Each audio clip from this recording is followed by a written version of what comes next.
오늘 읽은 누가복음 6장 20절부터는 예수님은 누구신가? 라고 하는 그의 그 정체성은 무엇이며 예수님은 왜 오셨을까? 무엇을 하시려고 하는 걸까? 이런 데 대한 답이 이제 펼쳐집니다. 예수 그리스도는 하나님의 통치의 구체적인 실현이라 예수라는 성육신과 인격이 하나님의 통치를 이 현실 속에 구체화시키는 것이다. 이렇게 말씀하시는 것입니다. 성경에서 하나님의 나라라고 할 때 그 나라는 그 영역이 어디냐 하는 것이 첫 번째 의미가 아니고 통치가 첫 번째 의미입니다. 하나님의 통치가 예수 안에서 이렇게 구체화되었다 라고 선포하는 것이 예수님의 오심이요 목적이며 그 내용입니다. 오늘 본문식으로 얘기하면 그것은 가난한 자들의 것이며 우는 자들의 것이랍니다. 부자와 가난한 자, 웃는 자와 우는 자 이렇게 나누고 있죠. 하나님의 나라가 부자와 웃는 자의 것이 아니며 가난한 자와 우는 자의 것이라 하는 건 무슨 뜻일까요? 여기서 웃는 자와 가진 자는 세상 통치의 특징을 잘 대변하는 것입니다. 세상 통치의 속성은 강제력입니다. 통제력이죠. 자신의 안전을 지키기 위해서는 이웃을 물리쳐야 되는, 이웃을 힘으로 밀어내야 되는 그런 안전입니다. 예수님께서 가르치시는 하나님의 나라는 그렇게 이웃을 물리쳐서 확보하는 어떤 통치력이 아니라 이웃을 끌어안는 것이라 라고 말씀하시는 것으로 여기 가난한 자와 부자가 대비되고 있습니다. 그것은 다만 가진 자와 가지지 못한 자, 성공한 자와 실패한 자의 갈등이 아니며 물론 전쟁도 아닙니다. 세상은 그것이 유일한 방법입니다. 우리가 우리의 현실 속에서도 정의를 논하거나 복지 사회를 논하면 언제나 평등이라는 문제가 등장하고 분배라는 문제가 등장하고 있습니다. 세상은 그것이 평등이든 분배이든 힘으로 강제에 의하여 밖에는 실행할 수가 없습니다. 물론 성경도 이 문제를 얘기합니다. 그러나 세상이 얘기하는 방식으로 하지 않습니다. 이런 식으로 합니다. 누가복음 22장에 가보시면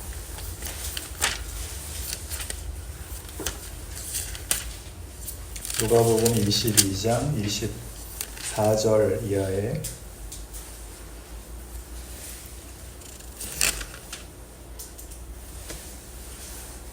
예수님께서 이제 그 잡히시기 마지막 전날 밤, 잡히시기 전날 밤 마지막 만찬을 제자들과 하는 그 자리에서 있었던 일입니다. 22장 24절부터 30절까지 한번 같이 읽죠. 시작. 또 그들 사이에 그중 누가 크냐 하는 다툼이 난지라 예수께서 이르시되 이방인의 임금들은 그들을 주관하며 그 집권자들은 은인이라 칭함을 받으나 너희는 그렇지 않을지니 너희 중에 큰 자는 젊은 자와 같고 다스리는 자는 섬기는 자와 같을지니라. 앉아서 먹는 자가 크냐 섬기는 자가 크냐 앉아서 먹는 자가 아니냐. 그러나 나는 섬기는 자로 너희 중에 있노라. 너희는 나의 모든 시험 중에 항상 나와 함께한 자들인즉 내 아버지께서 나라를 내게 맡기신 것 같이 나도 너희에게 맡겨 너희로 내 나라에 있어 내 상에서 먹고 마시며 또는 보좌에 앉아 이스라엘 12지파를 다스리게 하려 함이라. 아멘. 제자들은 그 예수님의 공생애가 이제 마지막 절정기에 이르러서 그가 이제 제자들과 함께 보낸 그 3년여의 공생애 속에서 보여준 그 놀라운 기적과 능력으로 이제 이스라엘을 해방하기 위한 정치적, 물리적 그런 힘으로 이제 마지막에 그 반전을, 승리를 이끌어낼 것이라 라고 기대하고 있습니다. 그래서 이 밤에 제자들은 누구의 공이 더 큰가를 이제 다투게 되었죠. 그러자 예수님이 25절에 있는 이방인의 임금들은 그들을 주관한다. 아주 중요한 표현입니다. 세상은 힘으로 통제를 하는데 너희는 그렇지 않을지니 너희 중에 큰 자는 젊은 자와 같고 다스리는 자는 섬기는 자와 같을지니라 해서 예수님께서 오셔서 선포하시고 구체화시키고 약속하시고 이루실 그 나라는 섬기는 나라인 것으로 그 권력과 이렇게 대비시키고 있습니다.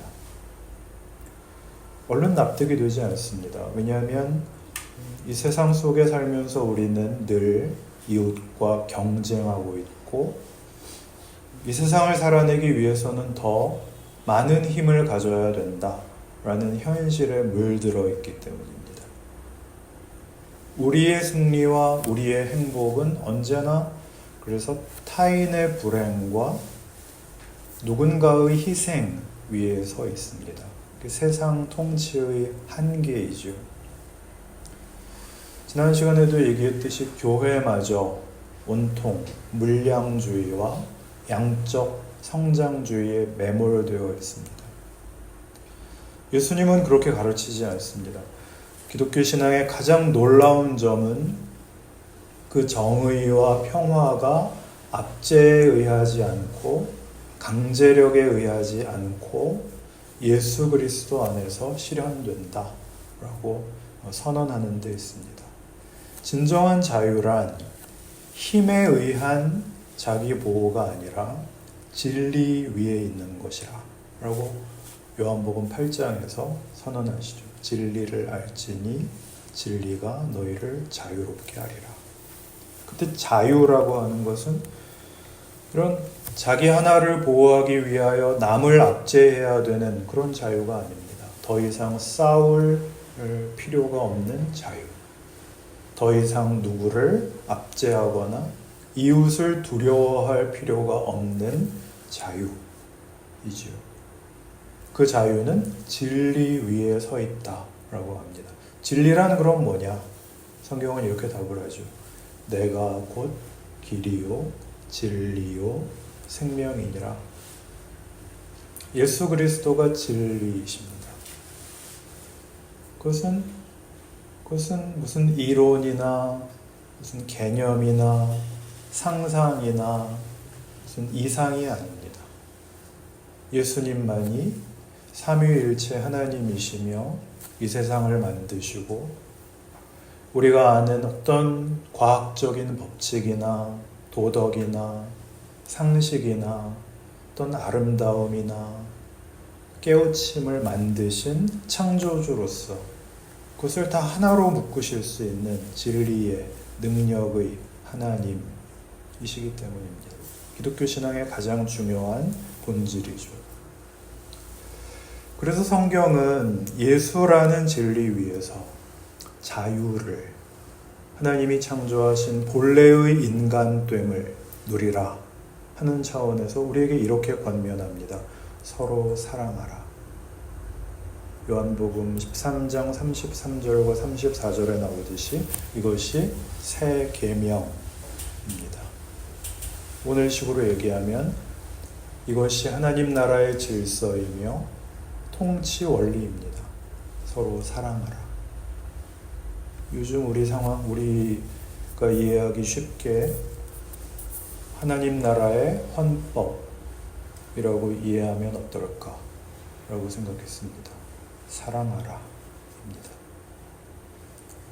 우리 헌법 제1조가 그 유명한 대한민국의 주권은 국민에게 있고 모든 권력은 국민으로부터 나온다 라고 하는 국민주권주의와 대의민주주의 원칙이듯이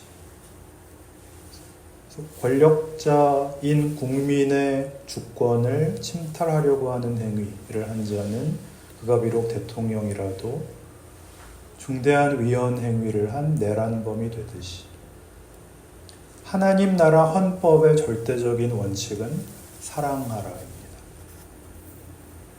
예수님께서 제자들에게 마지막 부탁을 하시죠. 새 계명을 주노니 서로 사랑하라. 내가 너희를 사랑한 것 같이 너희도 서로 사랑하라. 너희가 서로 사랑하면 이로써 모든 사람이 너희가 내 제자인 줄 알리라. 이건 뭘까요? 예수를 믿는다라는 그 말의 뜻은 예수 안에만 진리가 있고 자유가 있고 정의가 있고 평화가 있다는 것을 우리 삶으로 증언하는 것입니다. 예수를 믿는다는 말이죠. 이 문제가 오해되고 있어서 기독교 신앙이 또 하나의 힘이 되는 것입니다.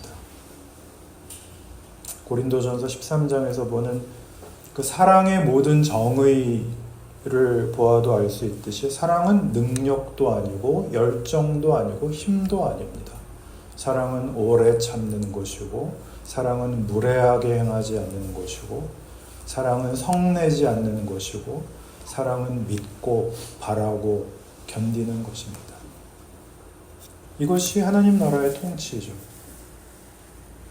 그러나 우리는 사실 어느 시대나 그랬던 것 같이 기독교 신앙의 핵심을, 기독교 신앙인 된 정체성을 또 다른 하나의 권세로 갖고 싶은 것입니다. 우리 흔히 하는 이런 기도를 한번 생각해 보세요. 예수를 믿었으니 이 문제를 해결해 주세요. 예수를 믿었으니 나를 이 고통에서 구해 주십시오. 예수를 믿었으니 나로 머리가 되게 하시고 꼬리가 되지 말게 하옵소서. 얼마든지 가능한 괜찮은 기도입니다. 거기에는 어쨌든 하나님 및 유일한 통치권자라는 이 고백이 다 묻어있기 때문이죠. 그러나 이 기도 속에는 우리도 모르게 현실을 살면서 배우는 이 유혹과 위협, 세상의 시험 앞에서의 타협이 들어있습니다. 내가 예수를 믿었으니 나를 만족시켜 주십시오. 라고 자기도 모르게 하나님 앞에 강요하고 세상 앞에서도 예수를 믿는 것이 십자가와는 상관없이 공감을 불러일으키기를 원합니다. 우리의 신자된 정체성이 어떤 힘으로 증거됐으면 싶은 것입니다. 교회가, 신자가 구제를 하고 봉사를 합니다. 우리의 구제나 봉사는 예수 그리스도를 믿는 그 사랑이라는 본질적인 근거에서 흘러나올 수도 있는 만큼이나 십자가 없이 기독교가 유익한 존재라고 세상에 소개받고 싶은 그런 욕심을 가집니다. 그러나 우리가 오늘 다루는 이 내용 속에서 강조되는 것 같이 하나님 나라의 권세는 세상의 권력과 다릅니다. 우리 이 둘을 적절하게, 아니 교묘하게 섞어 놓습니다. 나라를 위하여 기도하고 남북 통일을 위하여 기도하고 세계 평화를 위하여 기도합니다. 우리나라가 기독교 국가가 되게 해달라고 기도합니다. 그 기도들을 조심스럽게 한번 반추해 보세요. 왜 기독교 국가가 되게 해달라고 할까요? 정치적, 경제적 이해관계 때문입니다. 그렇게 되면 신자인 우리가 더 살기 편해질 거라는 기대 때문입니다. 목회자나 교회는 영원히 세금 안 내고 기독교 사학재단을 다 자기들 맘대로 운영하고 코로나 때 막 그냥 지들 맘대로 모여도 뭐라고 하지 않고, 그러니 우리는 신앙인들은 하나님의 통치 아래에 있는 자로서 우리의 신앙 고백이 갖는 하나님 나라의 질서를 가지고 기도하는 것이 아니라 기도가 하나의 세속적 구호가 되어 사회 앞에, 시대 앞에 기독교가 기득권을 가지고 있다 라고 마치 구걸을 하고 호소를 하는 것으로 보입니다. 기독교 신앙의 본질과 우리의 잘못된 이해에 근거한 자랑들이 신앙적 행위 안에 이렇게 혼용되고 있는 셈입니다. 그래서 우리의 신앙생활은 그 정체성을 제대로 드러내지 못하고 있습니다.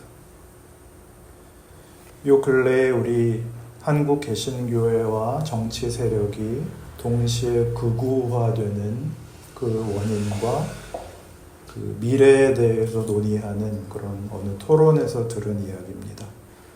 정치 세력은 지금 무슨 짓을 하더라도 나중에 다 그냥 이합집산하고 그럴듯한 정책을 다시 내세우고 당명 바꾸고 이렇게 하면은 다시 대중들에게 받아들여질 가능성이 있답니다. 하지만 교회는 그렇게 받아들여지기 어렵답니다. 우리가 나중에 아무리 뭐 잘하겠다 그러고 고치겠다 그래도 한 번 신뢰를 잃어버린 교회를 아무도 믿어주지 않는다라는 분석이었습니다. 그래서 쇠퇴를 넘어 이제 쪼그라드는 수순만 남았다. 그래서 제가 그 얘기를 가만히 들으면서 끄덕끄덕하면서 잘 망하는 이제 일만 남았구나. 제대로 잘 망해야겠구나 생각을 했습니다.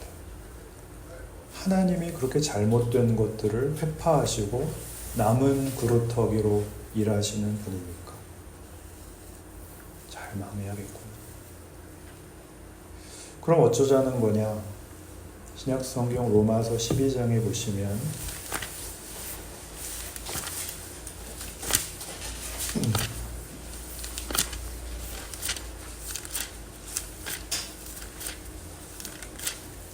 14절 이하에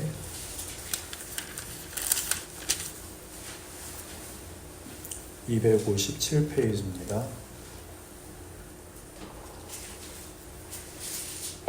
14절부터 21절까지를 마지막 절입니다. 다 같이 한번 읽죠. 시작.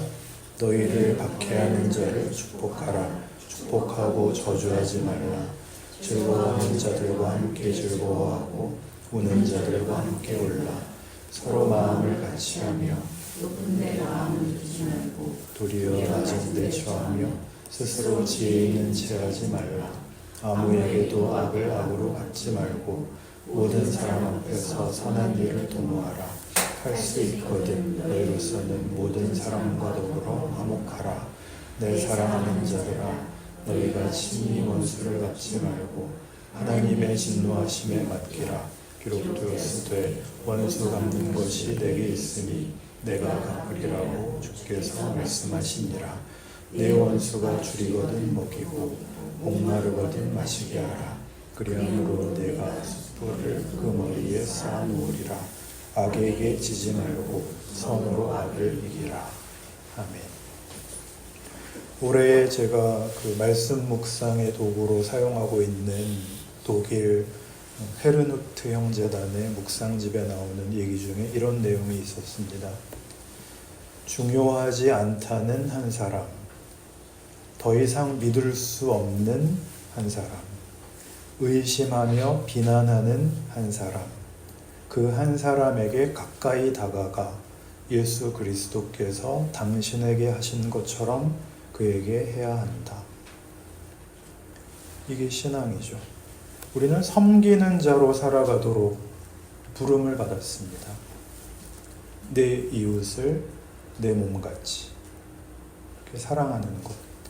옥에 갇힌 자, 헐벗은 자, 그들을 주님처럼 섬기는 것. 이게 우리의 부르심의 목적입니다. 왜냐하면 우리가 믿는 하나님이 바로 그런 분이시기 때문입니다. 피조물인 인간을 존귀히 대하시고 세상을 이처럼 사랑하신 하나님을 구약성경은 고아의 아버지시며 과부를 소홀히 재판하지 않으시는 재판장이라고 표현합니다.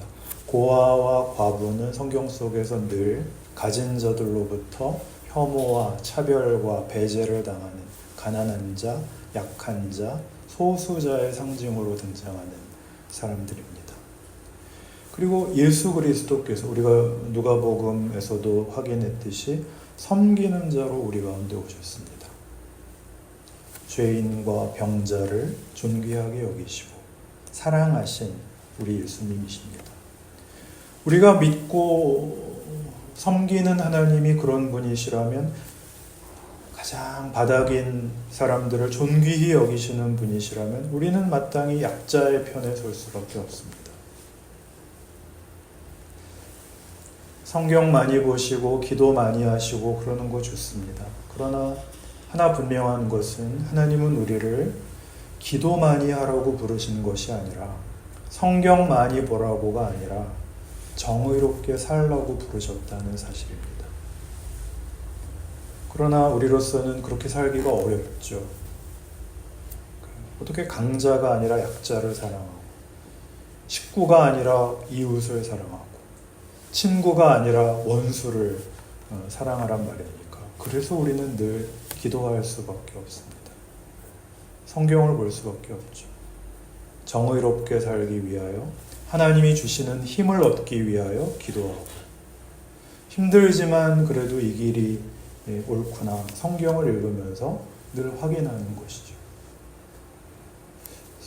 성경이 그렇게 말씀합니다. 모든 성경은 하나님의 감동으로 된 것으로 교훈과 책망과 바르게 함과 의로 교육하기에 유익하니 이는 하나님의 사람으로 온전하게 하며 모든 선한 일을 행할 능력을 갖추게 하려 함이라. 그 성경을 읽는 목적은 선을 온전하게 행하게 하는 것이라고 말씀하죠. 지금 전광훈 씨나 손현보 씨 같은 분들, 그리고 지금 우리 사회의 위기의 정치 현실에서 그동안 자기는 기도만 한다라고, 성경만 설교한다라고 말하며 감추고 있던 정체성을 드러내시는 분들이 우리를 참 부끄럽게 하지만 그분들의 공로가 하나 있대요.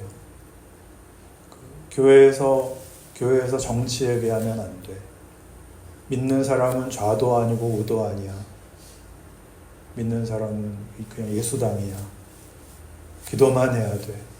이런 식으로 얘기하면서 은근히 수구 보수 집권 세력을 두둔하던 이들이 위기에 처하자 태극기 들고 성조기 들고 다 적극적으로 광장에 나오셨다는 거예요.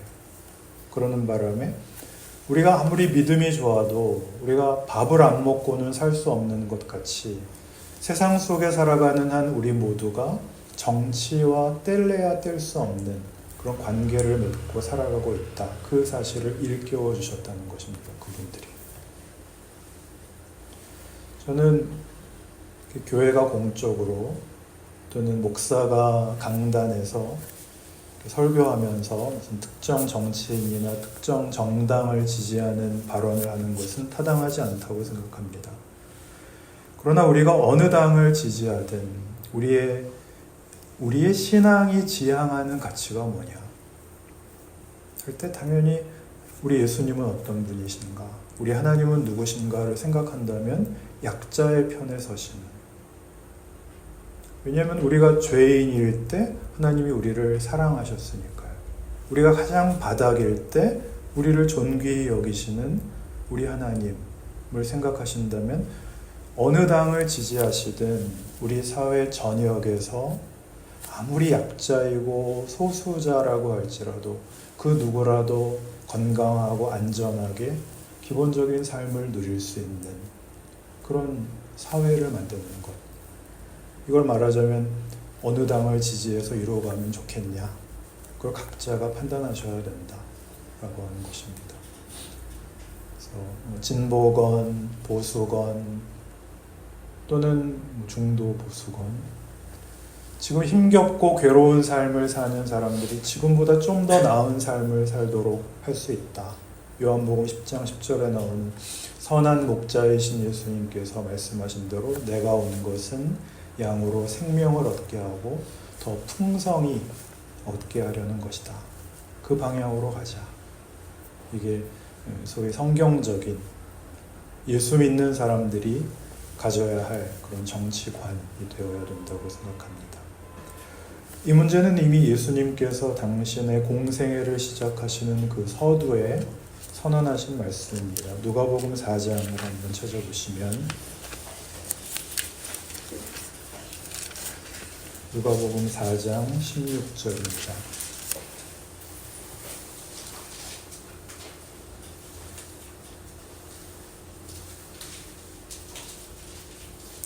(4장) 16절부터 21절까지 같이 읽겠습니다. 시작. 예수께서 그 자라나신 곳 나사렛에 이르사 안식일에 늘 하시던 대로 회당에 따라서 성경을 읽으시고 선지자 이사야의 글을 들이거늘 책을 펴사 이렇게 기록된 데를 찾으시니 곧 주의 성령이 내게 임하셨으니 이는 가난한 자에게 복음을 전하게 하시려고 내게 기름을 부으시고 나를 보내사 포로된 자에게 자유를, 눈먼 자에게 다시 보게 함을 전파하며 눌린 자를 자유롭게 하고 주의 은혜의 해를 전파하게 하려 하심이라 하였더라. 책을 덮어 그 맡은 자에게 주시고 앉으시니 회당에 있는 자들이 다 주목하여 보더라. 이에 예수께서 그들에게 말씀하시되 이 글이 오늘 너희에게 응하였느니라 하시니. 같이 예수님의 오심으로 하나님의 통치는 이 땅에 시작되었습니다. 그러니까 우리 모든 예수 믿는 사람들은 자신의 생애에서 예수를 믿는 믿음과 함께 하나님의 통치 안으로 부름을 받은 것입니다. 우리는 더 이상 권력의 통치 아래 있지 않습니다. 예수 안에서 하나님의 통치 아래 있습니다. 그 통치는 진리와 생명 위에 서 있으며 진정한 자유로움을 우리에게 허락합니다. 우리는 더 이상 원수를 만들 필요가 없습니다. 오늘의 본문이 그것이죠. 가난한 자와 부자로 대비되었던 이 통치는 뒤에 결국 어디로 이어지느냐 하면 너희 원수를 위하여 기도하라 했습니다. 그러니 신앙을 가지고 이 세상을 산다는 건 어렵죠. 내가 내 가족을 위해 기도하기도 벅찬데 어떻게 원수를 위하여 기도를 하라는 말입니까? 여기에 중요한 이해가 있습니다. 아까 고린도전서 13장 얘기했던 것 같이 성경이 말씀하는 사랑의 첫 번째 정의는 오래 참는 것이라고 했습니다. 오래 참는 것. 여러분이 이미 다 하고 계시는 것이죠.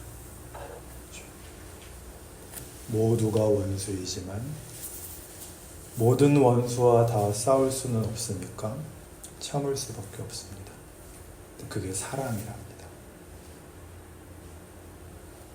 근데 그거를 내가 언젠가는 저걸 확 한번 죽여버릴 거야 라고 참는 것과 그래 참는 게 사랑이래 라고 참는 건 다르답니다.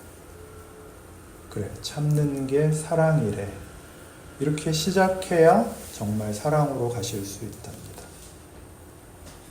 왜 그러라는 거예요? 하나님이 그 아들을 주셨으니까요. 예수는 그를 찌른 자들을 위하여 죽으시죠. 믿은 자들을 위하여 죽는 게 아니라 안 믿고 배신하고 분노하여 그에게 폭력을 행사한 자들을 위하여 죽으셨습니다. 세상에서 사람들이 폭력을 쓰고 거짓말을 하고 시비를 걸고 하는 것은 그 방법밖에는 살 방법이 없기 때문입니다. 우리 얼마든지 뉴스만 봐도 얼마든지 보는 세상의 실체입니다. 거기에서 우리는 한 발 이기셔야 됩니다. 거기에서 나도 똑같이 굴 수는 없다. 이것이 예수를 믿는 분들의 가장 큰 다름이셔야 됩니다. 이렇게 여러분 자신의 신자된 인생을 정성껏 살아가시는 것이 이웃을 돕는 것이고 이 세상에서 빛과 소금의 자리입니다.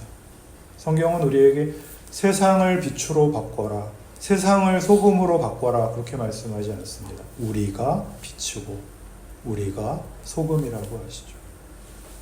이 말은 역설적으로 세상은 늘 어둡다, 세상은 늘 부패한다 라고 하는 이야기입니다. 세상이 약속하는 것의 실체이죠. 거기에는 답이 없다 라고 하는 걸 우리는 평생에 걸쳐서 배워가는 것입니다. 성경식으로 얘기해서 예수 안에서 주어진 진실한 신자인 정체성, 그 특권이 무엇인지를, 예수 안에서 구체화된 하나님의 통치의 내용들을 여러분들의 존재와 삶에서 제대로 이해하시지 못한다면 우린 아직 신자가 아닙니다. 그것이 오늘 성경의 증언입니다.